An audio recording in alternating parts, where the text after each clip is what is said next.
ये एक बिल है, ये कोई ऑर्डिनेंस नहीं, जो कि अभी पार्लियामेंट में डाला जा रहा है, यानी कि अभी इस पे डिबेट शुरू होगी। हमारा भी यही इसमें इंटरेस्ट होगा कि जो चीज़ें पाकिस्तान के हक में हों वही हों।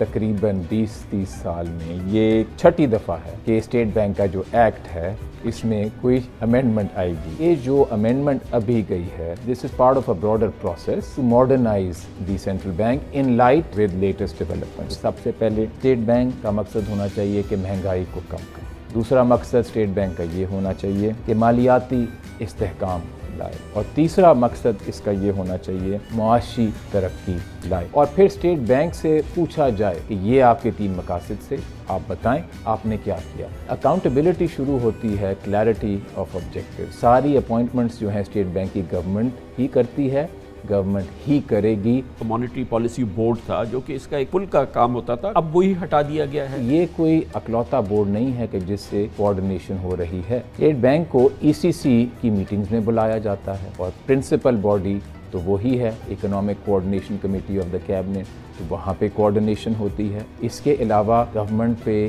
कोई पाबंदी नहीं है कि अगर उन्होंने कोई और कमेटी बनानी है कि जिससे कोऑर्डिनेशन हो तो वो बना लें। इसको एलिमिनेट करने का प्रपोजल इसलिए डाला गया कि इससे डुप्लीकेशन थी। आप कहें गवर्नमेंट से कि ठीक है, वो कहा कि जी कि आप बोरोइंग नहीं करेंगे सेंट्रल बैंक से, तो वो बोरोइंग नहीं करेंगे। आपने कहा कि जाओ कमर्शियल बैंक से बोरोइंग करो, कमर्शियल बैंक से बोरोइंग करेंगे। तो जो प्राइवेट सेक्टर है उसको क्रेडिट किधर से मिलेगा? वो तो कमर्शियल बैंक सारे गवर्नमेंट को थमा देंगे। पिछले 1.5 साल से गवर्नमेंट ने एक पैसा जो है वो स्टेट बैंक से नहीं लिया। तो अगर ये अमेंडमेंट्स पास होती हैं तो फिर इसमें वही होगा जो अभी होता आ रहा है, कोई नई चीज नहीं हुई। इंटरनेशनल एविडेंस बड़े वाज़े तौर पे दिखाता है कि जो मुल्क बार बार अपने सेंट्रल बैंक से नोट छपवा के अपने कर्जे पूरे करते हैं उसमें महंगाई ज़्यादा होती है। तो गवर्नमेंट को क्रेडिट देना चाहिए कि वो महंगाई को कम करने के लिए सेल्फ डिसिप्लिन का ये फैसला कर रहे हैं कि हम सेंट्रल बैंक से आगे बोरो नहीं करें।